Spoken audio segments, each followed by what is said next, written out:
Ça, c'est gentil. Que tu sois venu me dire bonjour le premier matin où j'ai ouvert mon nouveau bureau. Oui, ben oui, moi, qu'est-ce que tu veux? Faut aller de l'avant, hein. Faut pas se scléroser. J'ai ouvert un bureau d'importation-exportation. Puis alors, laisse-moi dire que je vais bluffer, hein. Ah oui, bravo, du bluff. Le public, il aime ça, tout, dans les affaires, dans le commerce, paf, du bluff. On a frappé à la porte, hein. C'est mon premier client. Je vais te montrer comment on fait. Tiens, tu vas faire mon secrétaire. Tu vas le faire entrer. Je vais te faire voir comment on bluffe. Allô, oui? Vas-y, va ouvrir. Non, monsieur, ça ne m'intéresse pas. 100 millions de dollars. Non, monsieur, ça ne m'intéresse pas. C'est pas si important. Non, monsieur, entrez. Venez, je vous donne un fauteuil. Vous en prie. Oui, une minute, je suis avec New York. Oui. Vous êtes bien placé avec la Chine. Pour les chaussures, les sandalettes chinoises, mais moi, directement, j'ai mon représentant à Hong Kong, monsieur. Je les préfabrique. Mais non, monsieur, je suis très bien placé. C'est une grande maison. Importation, exportation dans le monde entier. Zizi et Zezette, c'est connu dans le monde entier, monsieur. Oui. Non, monsieur, maintenant, j'ai pas le temps à perdre avec vous, monsieur. Au revoir, monsieur. Au revoir, ça m'intéresse. Adressez-vous à une petite agence, mais pas avec moi, monsieur. Au revoir, monsieur. Excusez-moi, j'ai encore un autre coup de fil à donner. Vous prenez un cigare aux fraises, un cigare ou un verre de... ce que vous voulez, un peu en tourner, ce que vous voulez. Excusez-moi, il faut que je donne encore un truc très important. Un gros client. Oh, je suis débordé. Je vais encore acheter un autre bureau à côté. Allô? Oui, dites donc, alors votre problème, là, vous êtes d'Annemasse? Oui, et alors, vous voulez placer de l'argent à Genève? C'est ça. Eh bien, prenez le tramway. Ah, vous avez peur de la douane, là, le fisc et tout ça. Eh oui, on n'a pas le droit de passer de l'argent français à Genève. Eh bien, écoutez, nous avons une chose à faire. Beaucoup de Français l'ignorent. En Europe, c'est très ignoré, mais dans le Pacifique, aux Nouvelles-Hybrides, il y a des îles franco-anglaises, dont la capitale est Port Vila. Or, vous ouvrez un compte en banque, une banque quelconque, moi j'en connais une qui s'appelle Cook and Bainvilliers. Oui, alors c'est franco-anglais. Vous avez le droit de France d'envoyer de l'argent là-bas. Et de là-bas d'expédier de l'argent en Suisse. Je tiens à vous signaler, je me demande même pourquoi vous voulez placer de l'argent en Suisse actuellement. Parce que qu'est-ce qu'on vous donne? 0,5%. Et encore pour vous faire plaisir. Alors, vous voyez? Oui, bien sûr, ils regorgent d'or dans ce pays. Alors, ils ont trop d'argent. Ils ont des médailles, ils ont du bronze, ils ont de l'argent, ils ont de l'argent. Oui, ils commencent par nous cripser, ces gens-là, vous savez. Avec leurs médailles et leurs... Oui, moi je connais des artistes qui passent souvent en Suisse, d'ailleurs. Mais, pardon. Voilà, alors au revoir, monsieur. Au revoir, monsieur. Je m'excuse, je suis tellement débordé, importation, exportation, je suis avec tous les pays. C'est à quel sujet, monsieur? Moi, je suis des PTT, poste, télégraphe, téléphone. Non, qu'est-ce que vous voulez que ça me foute, moi? Peut-être qu'à vous, ça vous fait rien, mais moi, ça me fait quelque chose. Parce que je suis venu pour brancher le téléphone.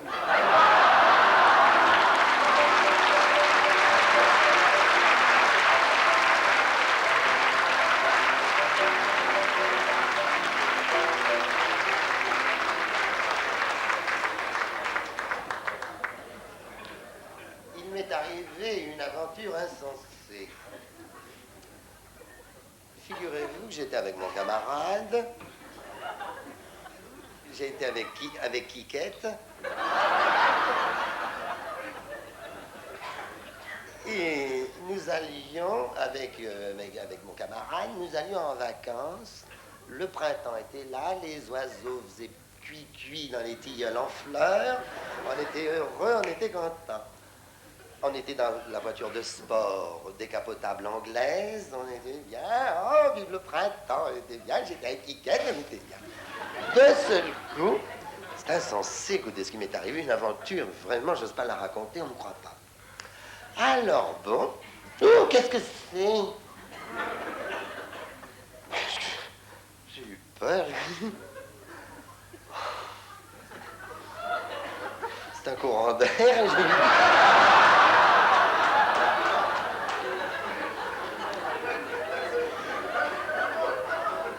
Alors, bon, nous roulions avec Quiquette. Tout à coup, je vois une auberge écrit « Eau de folle ».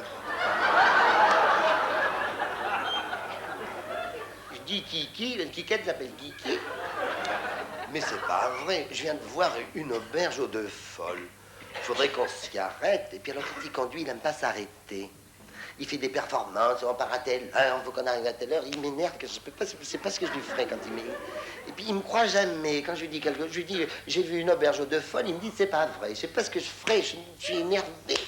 Quand il dit que je mens, je sais pas ce que je ferais. Vous savez, non, je suis méchante. Je lui donnerai des coups de poing. Alors, bon, il me dit, c'est pas vrai, j'ai dit si. Et alors, quand il me contrarie, je boude. Mais pas plus de 20 minutes, parce que au-dessus de 20 minutes, c'est moi qui suis puni.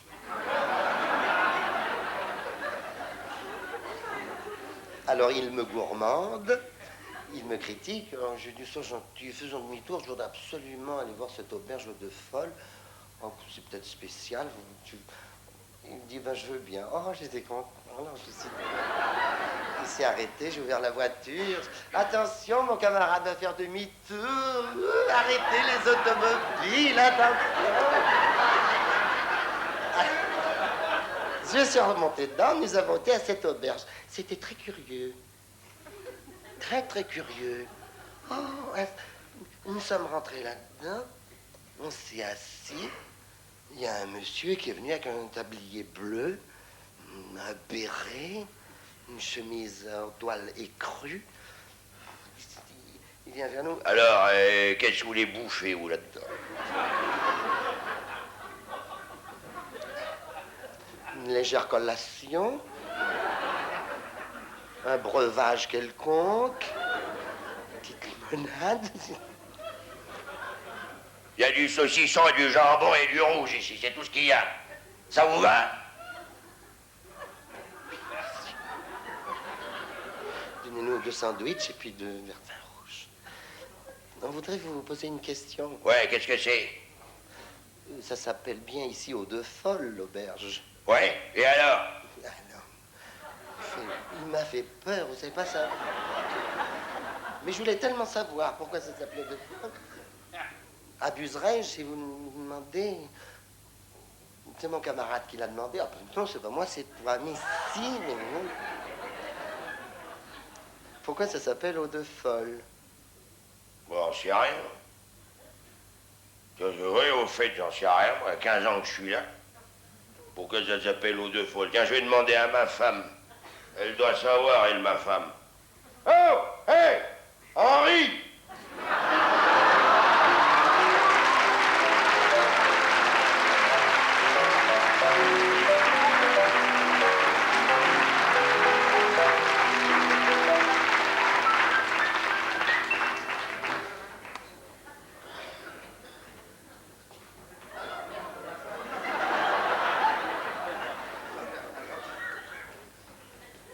Je suis pas...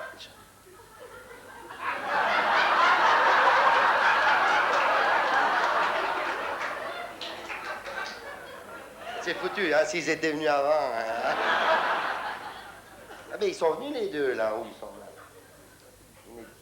Ils sont venus en deuxième partie. Ou alors, ils n'ont pas osé rentrer aussi, ça existe.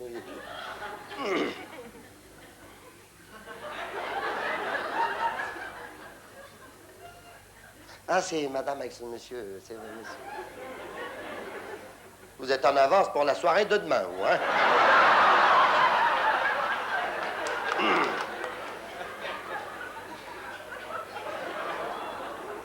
Je suis pas un imbécile, moi.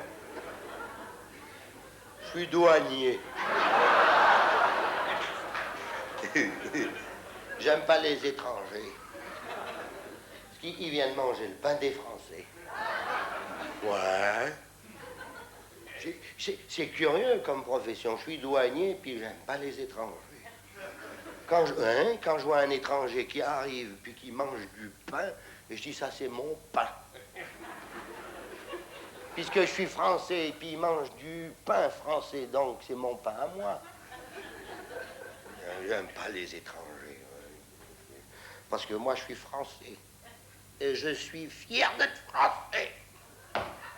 Mon nom à moi, c'est Kula Kierstenski. Du côté de ma mère. Et Piazzano, Venditti, du côté d'un copain à mon père.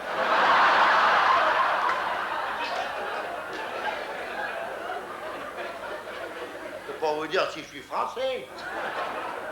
J'aime pas les étrangers, ils viennent manger le pain des Français. Dans le village où on habite, on a un étranger. Alors quand on le voit passer, on dit tiens ça là, on le montre du doigt ça, comme un objet, c'est un étranger. Il vient manger le pain des Français. Quand sa femme passe, la tête basse, avec ses petits-enfants qui baissent la tête. On dit ça là c'est des étrangers, ils viennent bouffer le pain des Français. L'autre dimanche, dans mon village, j'avais été, c'était à la sortie de la messe de 10h, j'avais été communié au café d'en face.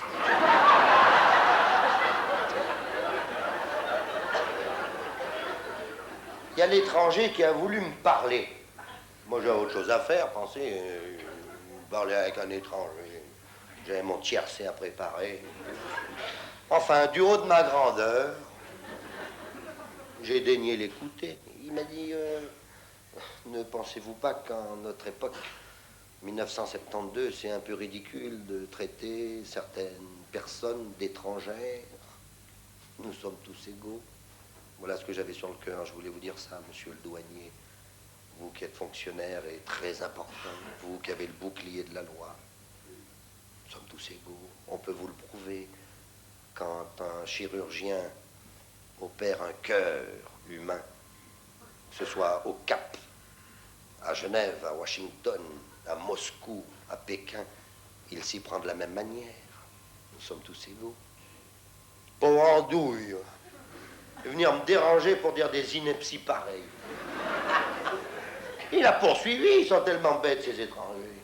Ils viennent manger le pain des Français. Il m'a dit, est-ce que vous connaissez une race où une mère aime davantage ou moins bien son enfant qu'une autre race? Là, j'ai rien compris à ce qu'il voulait dire. J'en ai conclu qu'il était bête. En effet, lorsque quelqu'un s'exprime et que l'on ne comprend pas ce qu'il dit, c'est qu'il est bête. Et moi, je peux pas être bête. Je suis douanier. Va-t'en, étranger. Il m'a répondu, j'en ai ras-le-bol. Chaque race a sa noblesse. Il a pris sa femme, sa valise, ses enfants. Ils sont montés sur un bateau. Ils ont été loin au-delà des mers. Loin. Et depuis ce jour-là, dans notre village, on mange plus de pain. Il était boulanger.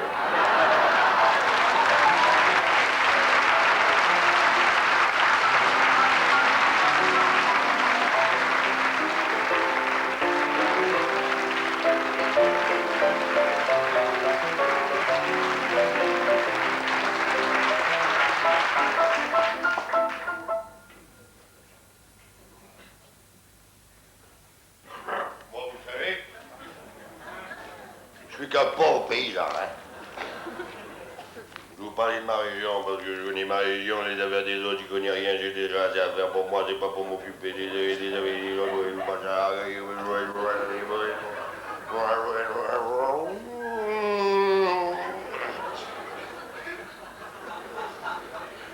Je me marre parce que c'est la première fois que je le fais. Mais, Moi, je suis qu'un pauvre paysan, hein. oui, par exemple, Oh, je suis pauvre. Pauvre, pauvre, je suis pauvre. Comme un paysan. Je fais un peu le blé. Remarquez, j'ai rien quand je dis que je fais le blé. J'ai peut-être dans les 100, 103, 104 hectares de blé. Mais ça paye pas. Le blé, ça paye pas. Ça a eu payé. Mais ça paye plus.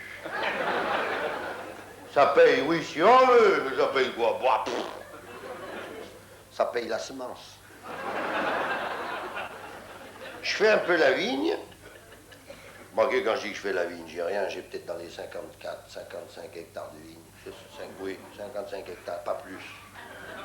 55 hectares, 300 tiers, 2 mètres carrés. Et 3 cèpes.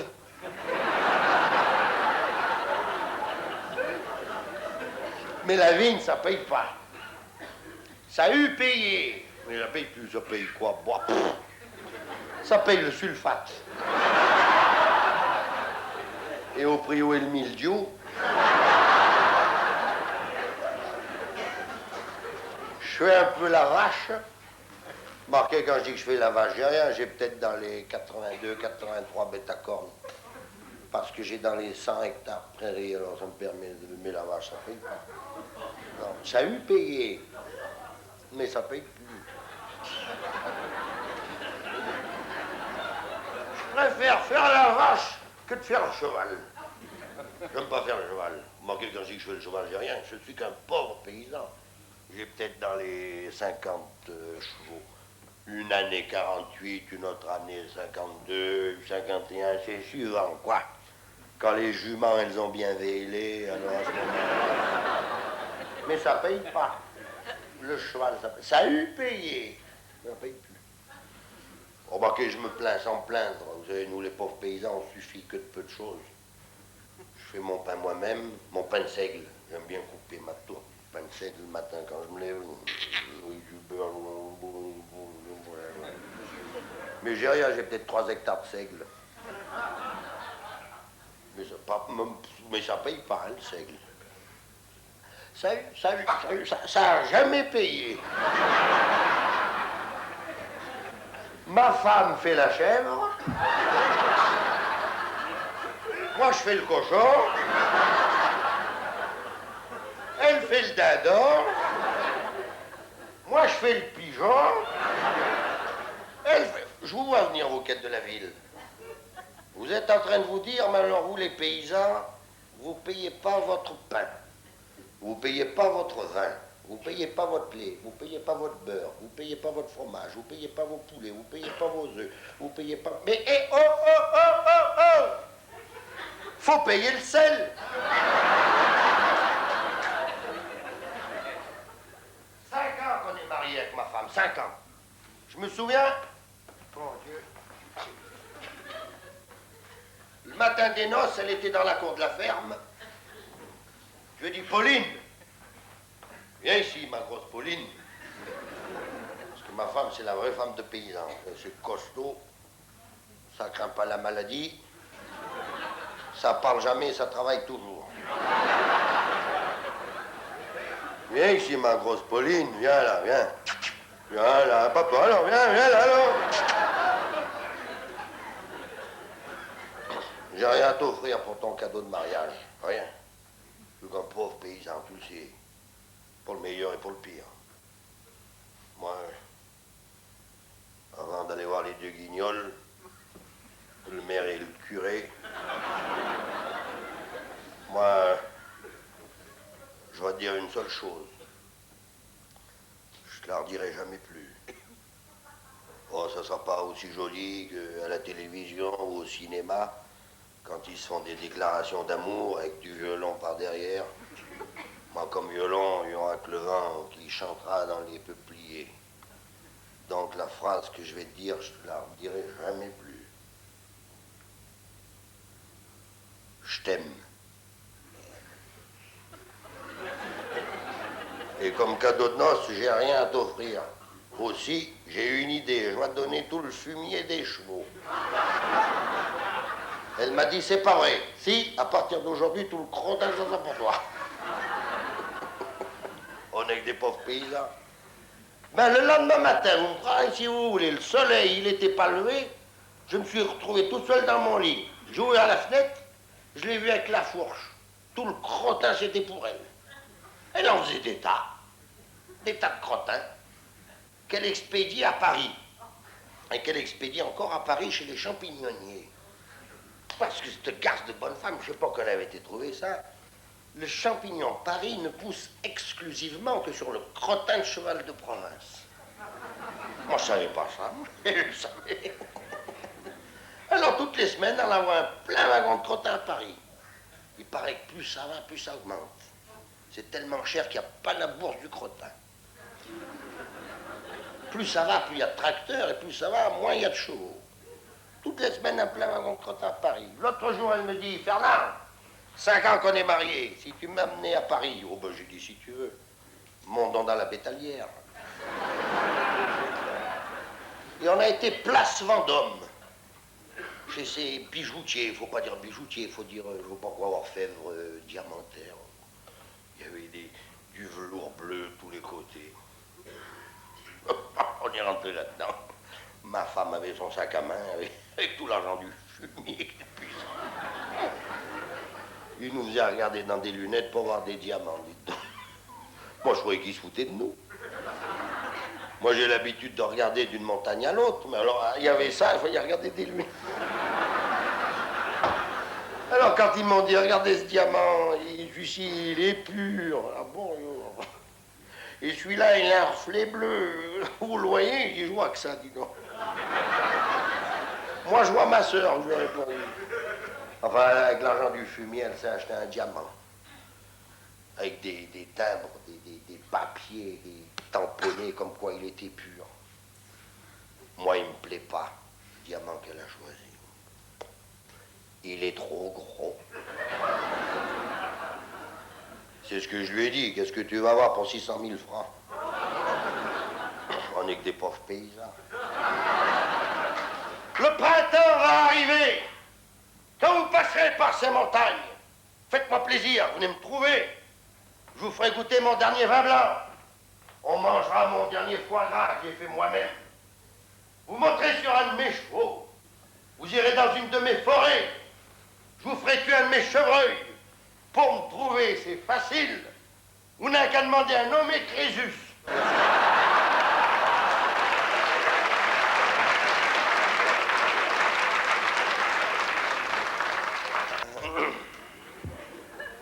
Allô, Tortor?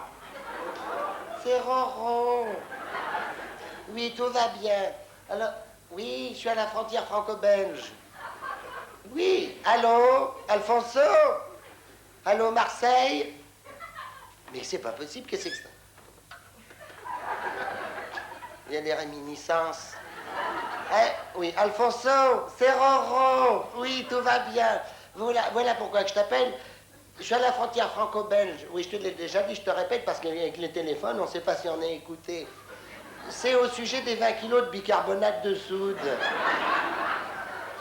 Allô, t'entends? Pourquoi tu tousses? Oui. Alors, oui, tout va bien, j'ai mon billet d'avion. Et puis, comme tous les 15 jours, eh bien, de Bruxelles, je vais à New York pour porter les 20 kilos de bicarbonate. Allô? On est coupé. Alfonso, allô, Marseille?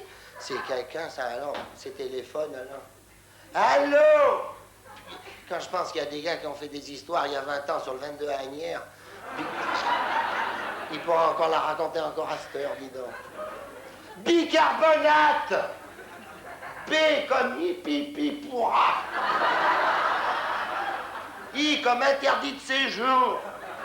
C comme cam. Non, écoute, tu comprends rien à ce que je te dis. Écoute, alors là, t'es stupéfiant.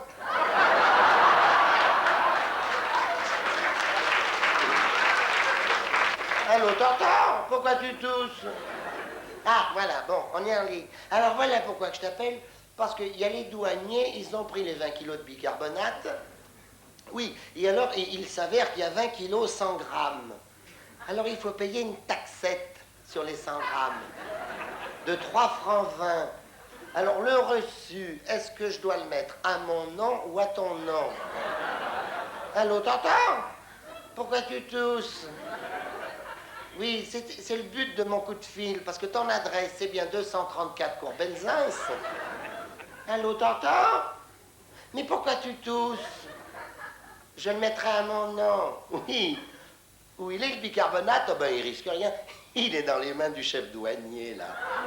On est au petit bistrot à côté de la douane, là, on boit de la bière, on rigole bien. Tu vas rire. Ils ont analysé le bicarbonate. Allô, t'entends? Mais pourquoi tu tousses? Ça n'est pas du bicarbonate. C'est du sucre en poudre. Allô, t'entends? Pourquoi tu tousses plus?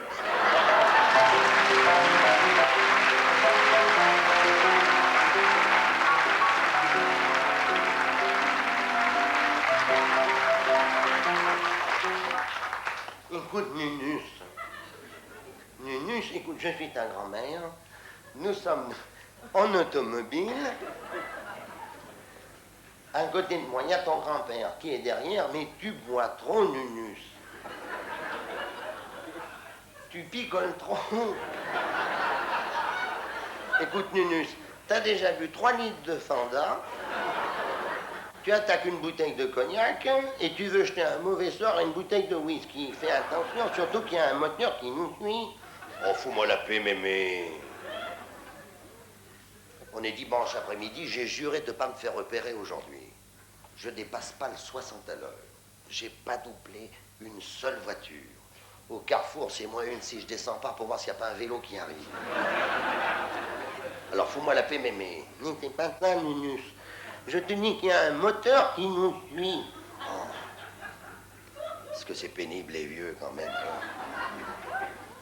C'est vrai, la sénilité, hein. Des moteurs, on est dimanche après-midi, il y en a peut-être 50 000 devant, 50 000 derrière des moteurs. Tu t'es jamais dit que c'était un moteur. Tu dis qu'il y a un moteur qui nous suit. C'est pénible, les vieux, hein. Tu devrais parler autrement à ta grand-mère. Écoute, Nunus, écoute, tu devrais... Moi, de mon temps, nous avions du respect pour les vieux. Jamais nous nous serions permis une incartade, une allusion déplaisante qui aurait pu... Ta gueule, Pépé. N'empêche qu'il y a un moteur qui nous suit. T'as qu'à regarder dans ton rétroviseur, tu vas voir un bon moteur. C'est que t'as envie de flinguer, hein, il y a des moments. Et je regarde dans le rétro. Mais il y a un motard qui nous suit. Ça fait une plombe que je te le dis. Je te dis qu'il y a un moteur qui nous suit. Tu vas voir le coup que ça va être pour ma pomme, dis donc. Pourtant, Dieu, je jure de ne pas me faire repérer. Il y a un motard, c'est pour moi, dis donc.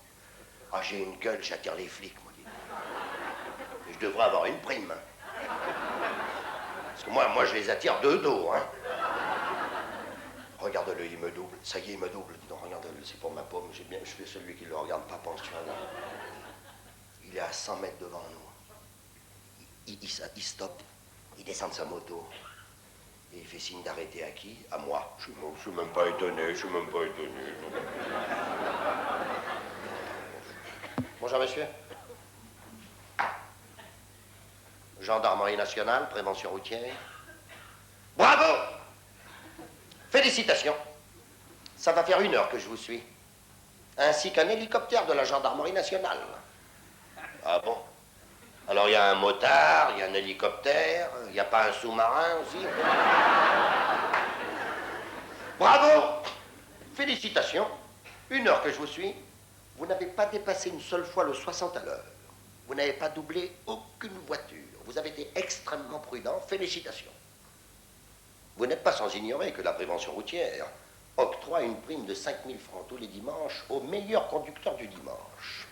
Et il s'avère que c'est vous qui avez gagné, monsieur. J'ai la joie de vous le dire. En effet, le QG a téléphoné par radio à l'hélicoptère qui m'a fait signe de m'arrêter pour vous donner le chèque que nous avons tiré de 500 000 francs. Et c'est vous qui avez gagné un chèque de 500 000 francs. Anciens francs ou 5 000 francs nouveaux, c'est à vous. Une seule question, qu'allez-vous faire de ces 5 000 francs?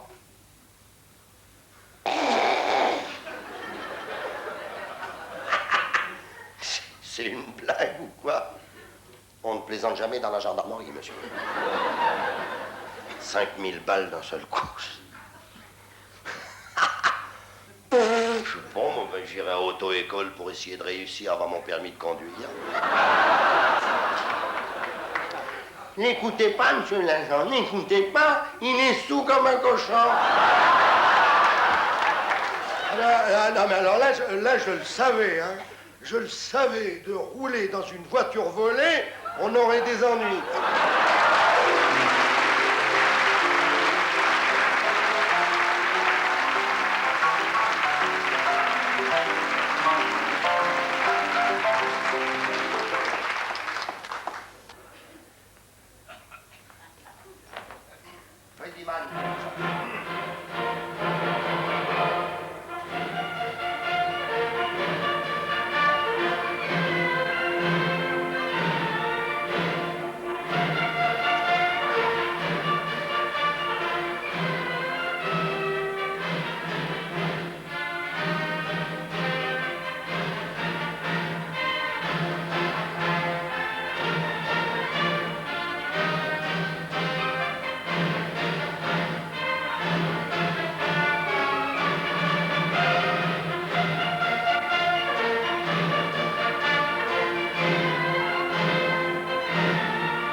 lorsque je travaillais à l'usine, toujours mes camarades me disaient « ôte-toi de l'andouille ».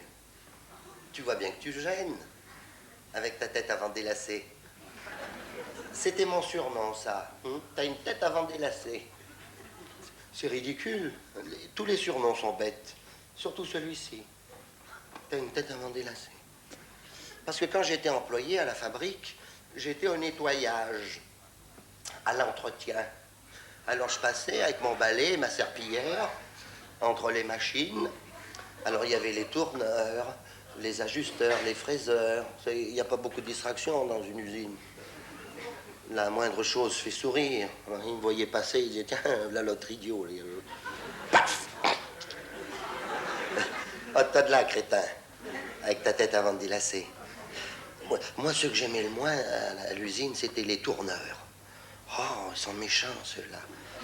Parce que, vous savez, pour refroidir l'acier, il y a l'eau savonneuse. Alors, ça tombe avec les copeaux dans un seau. Alors, toutes les heures, il faut changer leur seau. Alors, quand on arrive avec 2 ou 3 minutes de retard, ils prennent le seau, paf, ils vous le renversent sur la tête. C'est pas méchant, c'est pour rire. Moi, je pouvais pas leur répondre, forcément. Non, c'était pas possible. Parce que c'était des gens qui étaient au-dessus de moi. Il y avait des manœuvres spécialisées, des OS, ouvriers spécialisés, des P1, professionnels numéro 1, des P2, des pédants. Parce que dans la vie, sitôt qu'on a un petit peu quelque chose, on s'y habitue vite. Et après, on vexe ceux qui sont en dessous de soi, sans le faire exprès, sans même s'en rendre compte. Moi, j'étais content parce que j'étais sûr de vexer personne. Il n'y avait personne en dessous de moi. Ôte-toi de là, crétin. Or, un jour, c'était un matin d'ailleurs, j'avais mal dormi cette nuit-là, car cette phrase était revenue constamment dans mon subconscient, et je ne trouvais pas le sommeil. T'as une tête avant délacée, t'as une tête avant délacée. J'étais en train de boire mon café au petit bar à l'entrée de l'usine, quand tout à coup, sur le zinc, j'ai vu le bottin téléphonique, où il y avait écrit « par profession ». Tiens, peut-être qu'ils vendent des lacets là-dedans. Alors j'ai feuilleté et j'ai vu lacets, vente en gros. Oh ben tiens, il y en a qui sont plus bêtes que moi là-dedans. Savez-vous ce que j'ai fait? J'en suis pas encore revenu aujourd'hui. J'ai osé. Et je crois que chaque être humain, une fois dans sa vie, doit avoir de l'audace. Savez-vous ce que j'ai fait? J'y ai téléphoné.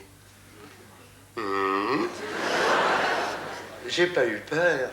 Moi, le petit manœuvre de l'usine, j'avais téléphoné à un monsieur qui devait être très, très important parce qu'il m'a répondu très simplement, très gentiment.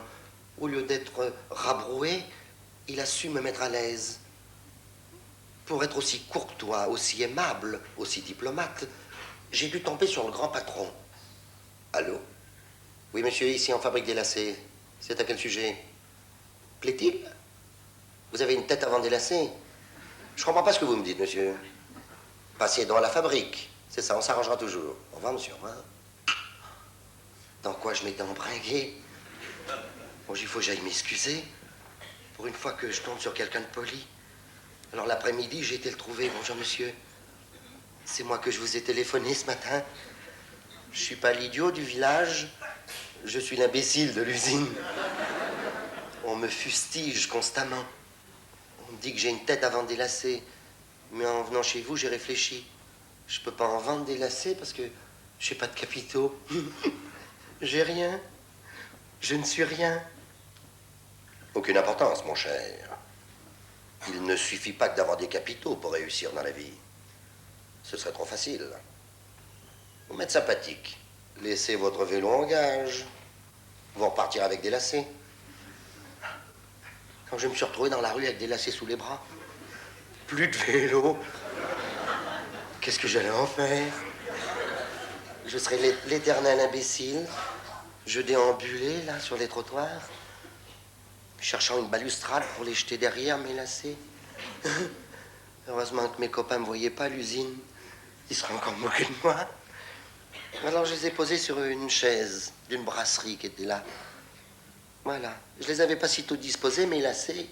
C'est fou ce qu'on peut vendre comme lacets.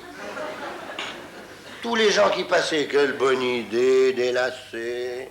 Puis le temps que j'en voulais, c'est vrai, on est pressé à la maison, paf, ça pète, on n'en a jamais de rechange. Mettez-moi 4 paires, tiens. Comment? Des noirs ou des marrons? 4 paires noires, 4 paires de marrons. Vous avez des mi-cours? Eh ben 4 paires de mi-cours, 4 paires de mi-longs, des noirs et des marrons. Ne poussez pas, monsieur, oh. J'étais là avant vous, non?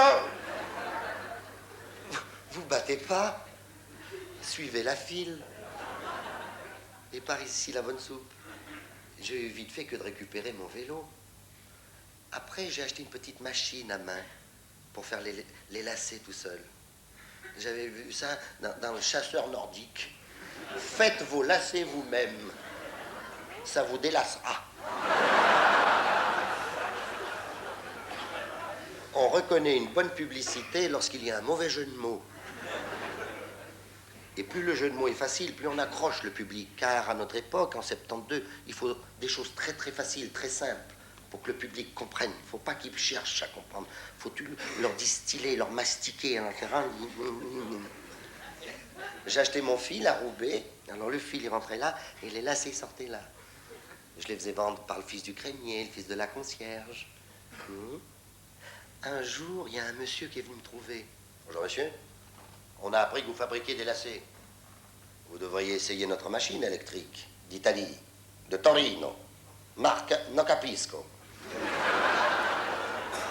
Je comprenais rien à ce qui m'arrivait. On m'a mis une grande machine blanche. On appuyait sur un petit bouton, ça faisait les lacets tout seul. J'avais plus mal au bras. Après, il m'a fallu 2 machines, 3 machines. J'arrivais pas à fourguer toutes les demandes que j'avais, car, ayant passé ma vie à me suffire que de peu de choses, je vendais avec un tout petit bénéfice, concurrençant tous les fabricants de lacets.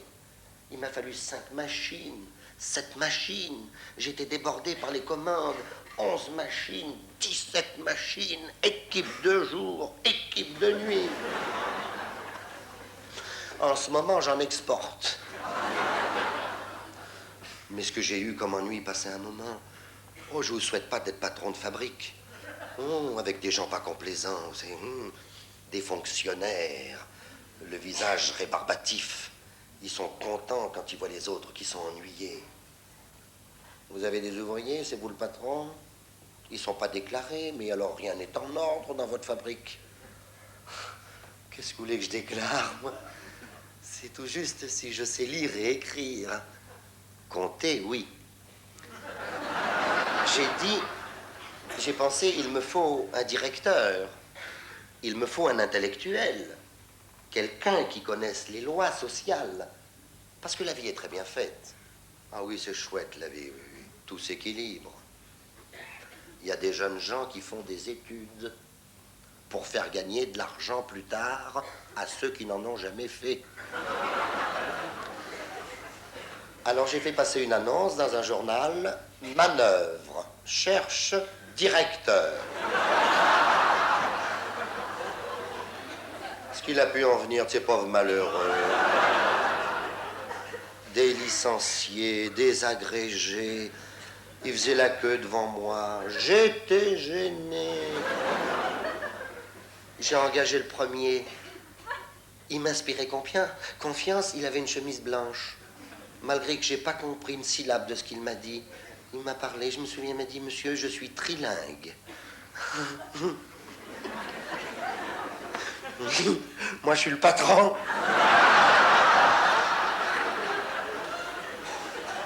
Pour pas qu'il me vole, je l'ai intéressé au bénéfice.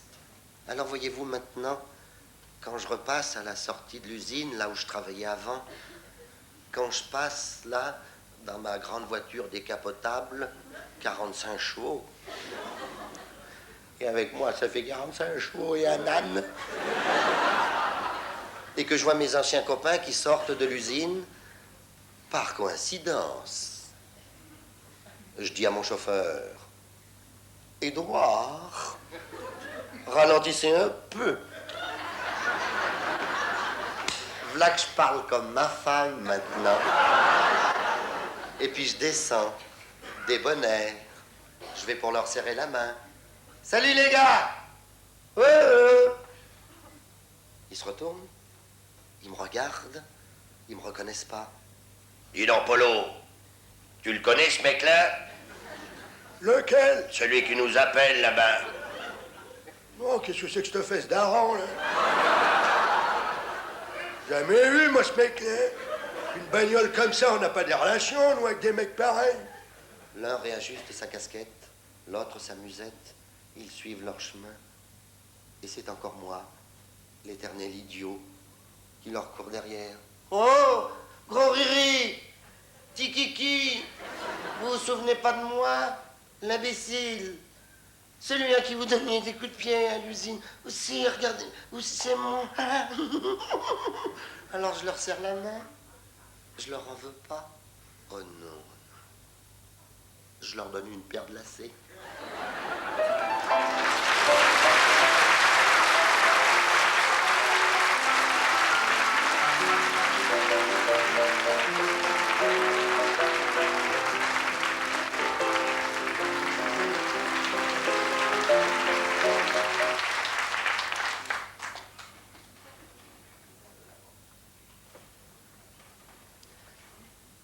Comme c'est agréable de rentrer dans un restaurant où ça sent bon le plat cuisiné. Ah, c'est vrai, ça met en appétit. Oh, des fois, on rentre dans des restaurants, ça pue la grain et tout. Hein. Il y a la serveuse qui est là. Alors, qu'est-ce que vous voulez manger?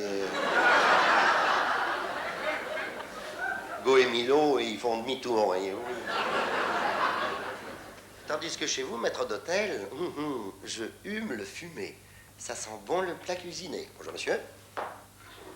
Si vous nous donnez la peine d'entrer, monsieur. Chef, s'il vous plaît. Oh, chef, un instant. Monsieur. Si vous voulez vous asseoir, merci. Ah, c'est le menu, merci bien. Ah, comme ça sent bon le plat cuisiné, ça met en appétit, hein. Oh, comment se fait-il que les êtres humains, comme nous sommes compliqués, hein, comment se fait-il que l'odorat fait que ça va chatouiller des petites cellules dans le cerveau, puis on en a l'eau à la bouche. Qu'est-ce que je vais pouvoir manger, maître d'hôtel? Ce que vous voulez, monsieur. Un steak avec des frites?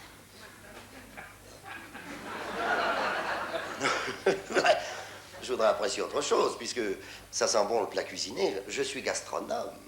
Attention. Je dirais même mieux, je suis gourmet.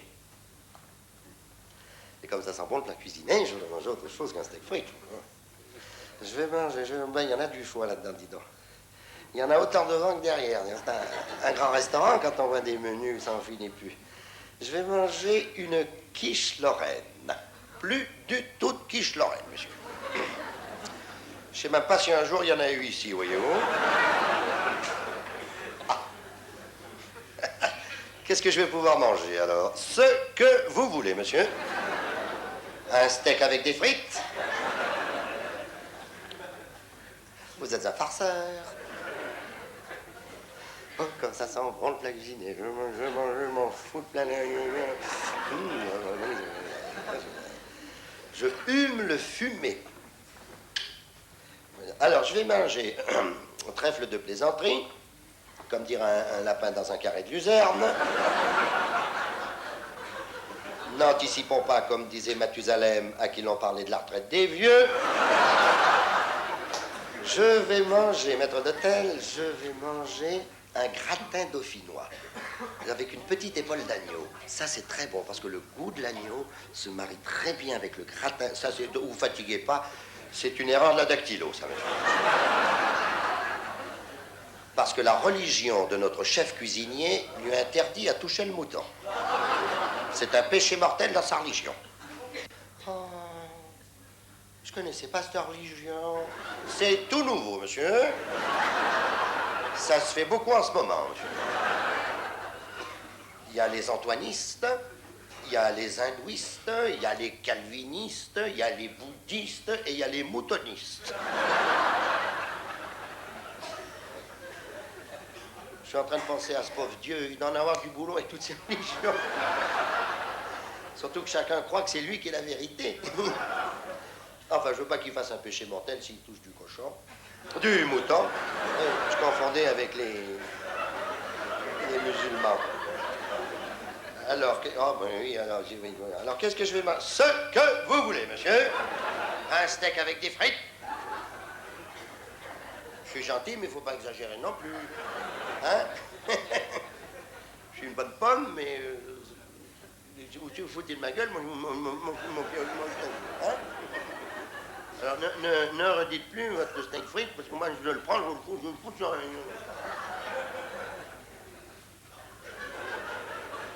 Faut pas vous foutre de moi, monsieur, je suis client, alors je viens ici, il faut pas vous foutre de moi, hein?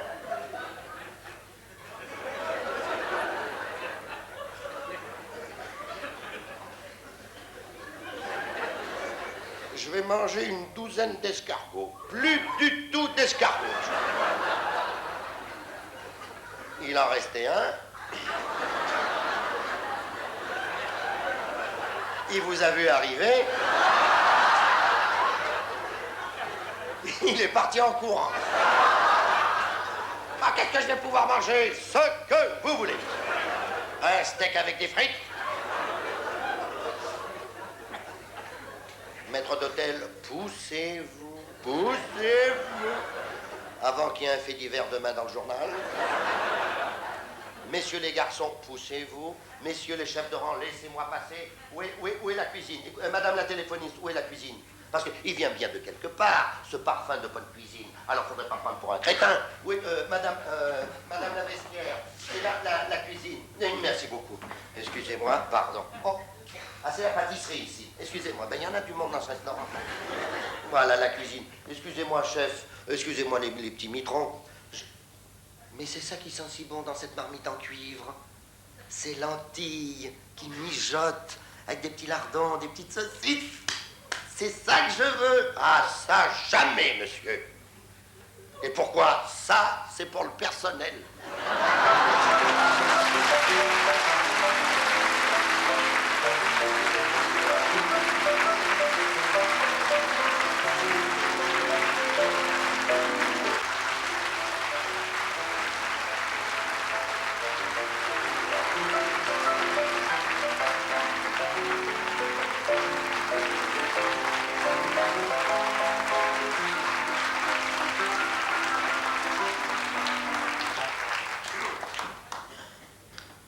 Ma sœur est mariée avec mon beau-frère. Oh, qu'est-ce que vous continuez à marquer? Qu'est-ce que vous faites, madame? Il y a une dame, elle fait son courrier ou quoi, là? Ah, c'est gentil. Vous avez pris votre chapeau breton, là?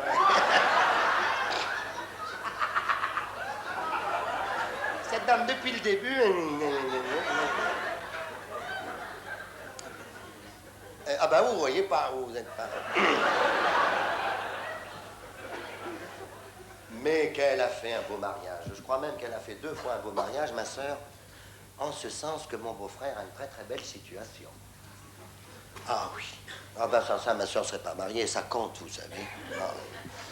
Il travaille à la préfecture, et dans toutes les préfectures, il y en a, de ce que je vais vous dire, il est inspecteur des platanes.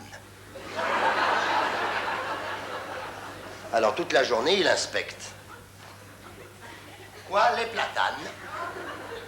Ah, il les surveille, il les cajole, il les aime, il leur donne des petits prénoms, tout ça.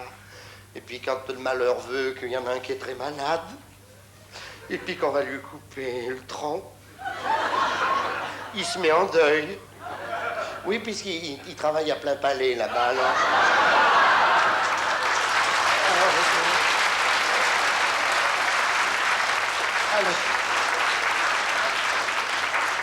Alors, il y a toute sa famille qui vient, les gens avec des pancartes. Faut pas qu'on coupe le tronc aux platanes. Protéger les platanes. Il a d'ailleurs été décoré de l'ordre des platanes. Il y a la Société protectrice des animaux, mais il y a la Société protectrice des arbres. Et voilà, ben, il en fait partie. Il aime tous les arbres fruitiers, tout. Il va regarder les pommes, les poires, il en reçoit sur la gueule de temps en temps, mais il est content. Un jour, il était en plein boulot, écoutez ça. Il repère un platane qui penchait comme ça. Très bien, nous allons signaler le cas. Que se dit mon beau-frère? J'ai oublié mon stylo. Je vais aller le chercher à la mairie. Je vais aller le chercher. Attention.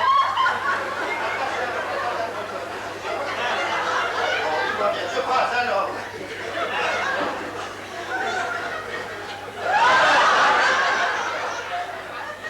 Bonjour, monsieur le maire.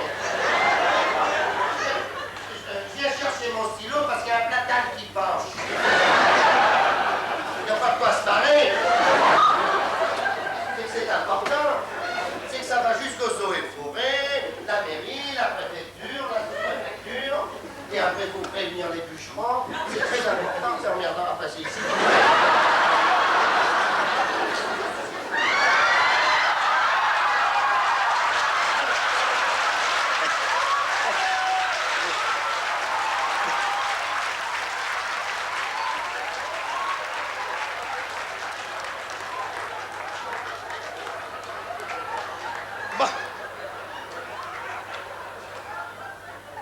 Mon beau-frère, il revient, le même platane. Au lieu de pencher comme ça, il penchait comme ça. Oh. Mais tout à l'heure, je reviens, il penche comme ça. Oh.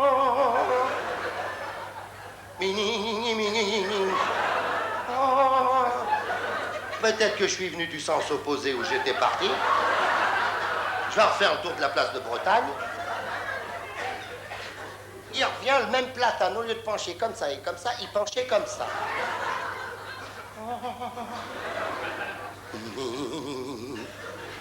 Mon beau-frère fait celui qu'il n'avait pas vu.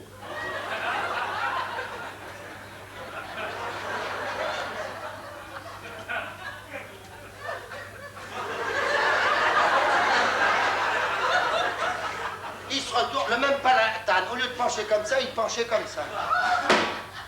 Mon beau-frère prend son coup de sang, et quand il est énervé, mon beau-frère, il me fait penser à De Funès. Alors,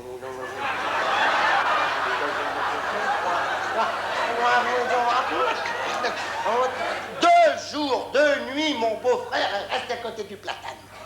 On ne veut pas dire du côté qu'on va tomber. 2 jours, 2 nuits, et le platane, il est tombé. Sur mon beau-frère. Affreux, affreux. Il a eu toute la jambe sélectionnée.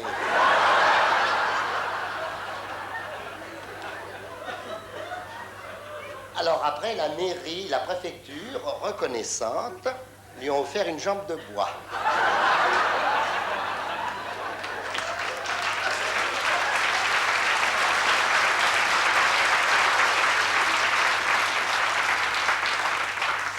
Fait dans le bois du platane qui était tombé dessus.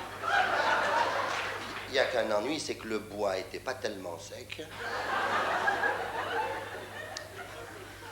Et comme il habite un quartier humide, alors...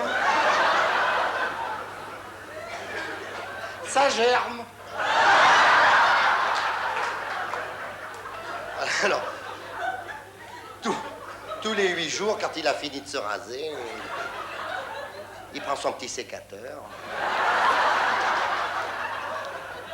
Mais la cérémonie a été ultra chic. Il y avait Mademoiselle Lelombec, que je vous ai décrit tout à l'heure. Il y avait Mademoiselle Procule, notre pasteur, qui est gentil comme tout.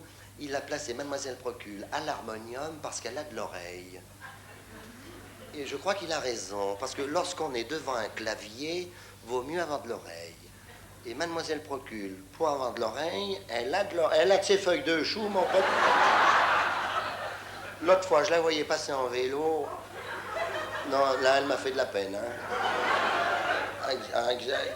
C'est plat. Oh, il y avait un vent qui était contraire.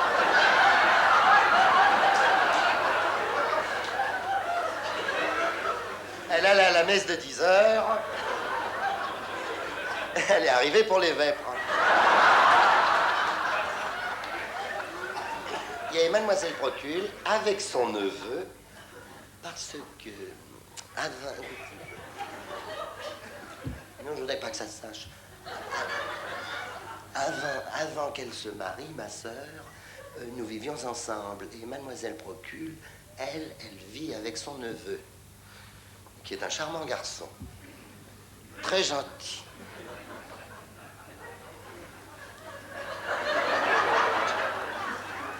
Il n'a pas fait de service militaire. Et quand on lui demande pourquoi vous avez été réformé, il fait bon, j'ose pas vous le dire.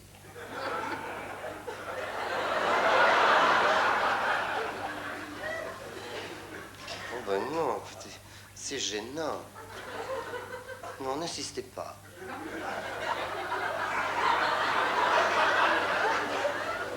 Vous voulez que je vous dise pourquoi j'ai pas fait mon service? Vous le répéterez pas. Je suis gaucher.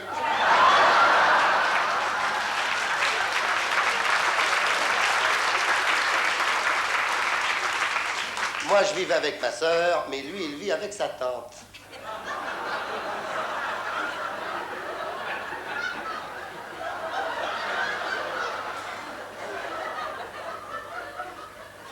Ben, puisque c'est son neveu, forcément que c'est sa tata.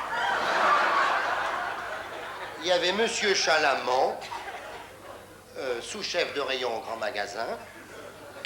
Il y avait Madame Chalamont. Et vous savez que nous, les hommes, nous apprécions les dames sur leur toilette, mais sur leurs bijoux. Pas sur la valeur, bien entendu, mais sur la présentation. Oui, oui. Montre-moi le bijou que tu portes et je te dirai qui tu es.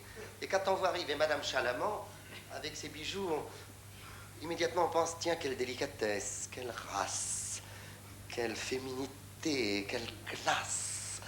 Elle a des grosses boucles d'oreilles. C'est gros, ça paraît pas. Ça prend tous les côtés. Quand je la vois arriver à la messe de 10 heures, c'est ce que c'est la force centrifuge. Je me dis toujours, si jamais elle s'entrave, qu'il y a un type qui se lève au moment de l'élévation, paf, il reçoit une boucle d'oreille sur le front, il s'assoit sur un prie-dieu.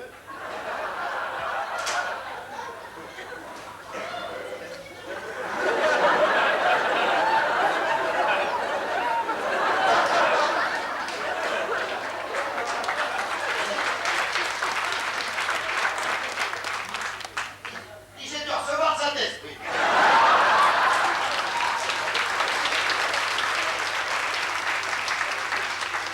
Ma sœur s'est mariée en blanc.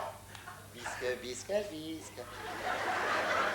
C'est Mme Chalamont qui lui a prêté sa robe de mariée, toute la panoplie de son mariage, avec laquelle elle avait épousé M. Chalamont en 1947. Elle y a tout prêté.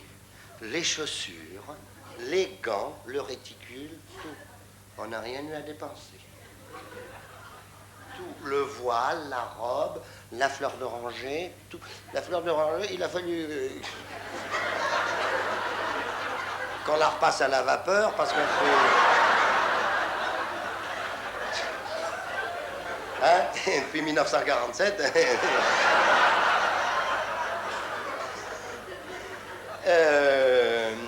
il a tout prêté, les chaussures, les gants, tout. Je ne suis qu'un roturier, mais ça finit par crisper, énerver. Sitôt qu'il y a une princesse qui se marie, immédiatement dans les journaux, vous le voyez aussi bien que moi, soit à la télévision, soit à la radio, un événement, mesdames, messieurs, où c'est écrit dans les canards, est-ce que la princesse de Liechtenstein se mariera. Quoi, c'est comme ça que ça se prononce. Alors, vous foutez pas de moi, non?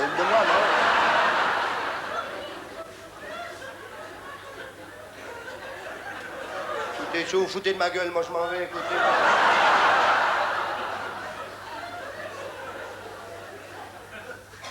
La princesse de Liechtenstein. Moi que ça c'est des noms, alors moi. On fait le tour du parc et on revient, c'est...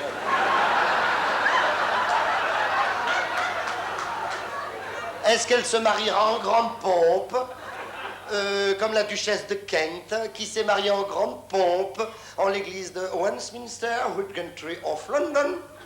Je t'en foutrais, moi, des grandes pompes. Il n'y a pas que les princesses qui se marient en grande pompe. Ma sœur, Elle s'est mariée en grande pompe.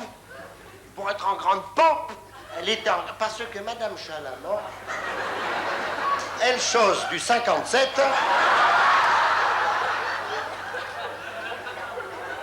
Et ma sœur, elle fait du 36. Alors, elle avait vraiment les nougats à l'aise, voyez-vous. Alors, comme il y avait du jeu, mon beau-frère, qui n'est pas un imbécile, il a fait des études pendant très longtemps pour plus l'être, il a coincé les nougats devant avec le journal de Genève et derrière avec la tribune.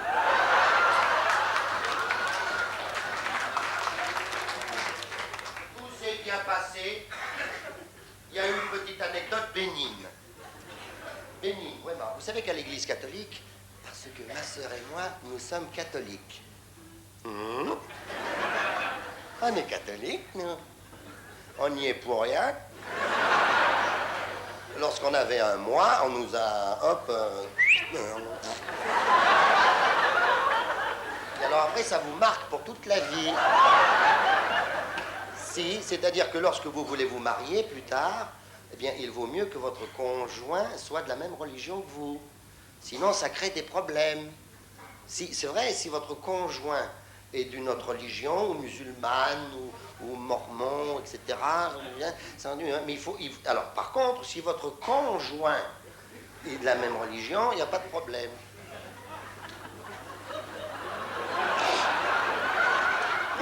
Il y a de ces mots dans la langue française.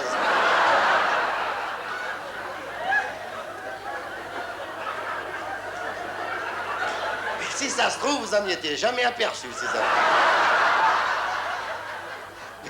Mais si vous êtes marié demain à tête reposée, vous essayerez de présenter à un copain, je dis, je te présente mon conjoint. Un copain, il dit, ah, je savais que vous étiez joint, mais je ne savais pas que vous étiez... Et alors?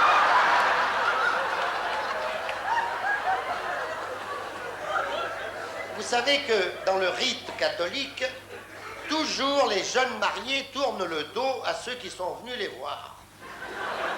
C'est un mystère de la religion.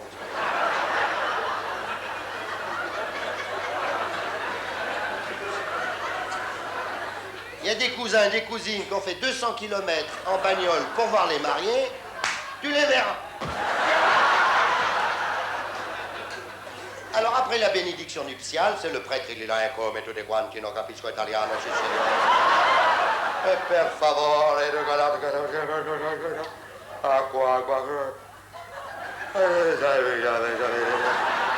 comme il a peur de s'endormir, il a déguisé 2 jeunes gamins avec des vieux rideaux. Ils lui ont acheté des sonnettes pour le réveiller de temps en temps. Les gamins, ils en abusent. Alors, après la bénédiction nuptiale, vous savez que de l'hôtel, pour aller dans le déambulatoire, il y a toujours 3 ou 4 marches. En se tournant, ma sœur, comme c'était un mariage en grande pompe, on ne sait pas si c'est la faute au journal de Genève ou à la tribune, parce que les 2 canards, ils ne peuvent pas se voir.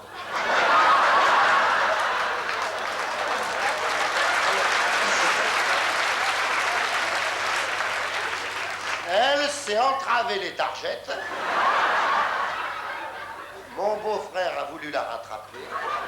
Tous les 2, ils sont tombés sur Madame Chalamand, qui s'est renversée sur tous les invités.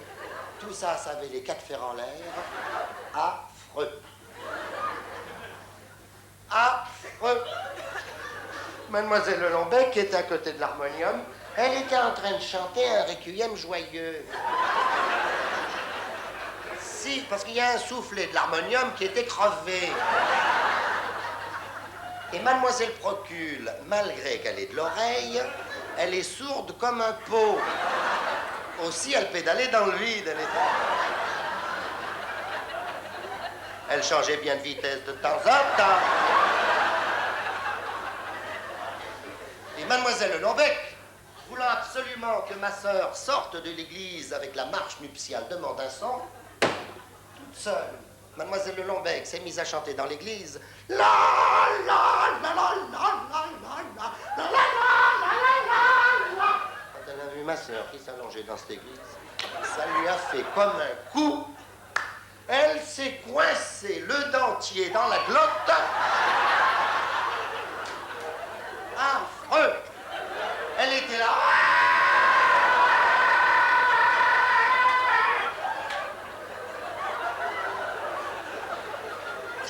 Mais je me disais aussi, mais bon Dieu, comment ça se fait qu'elle garde la note si longtemps?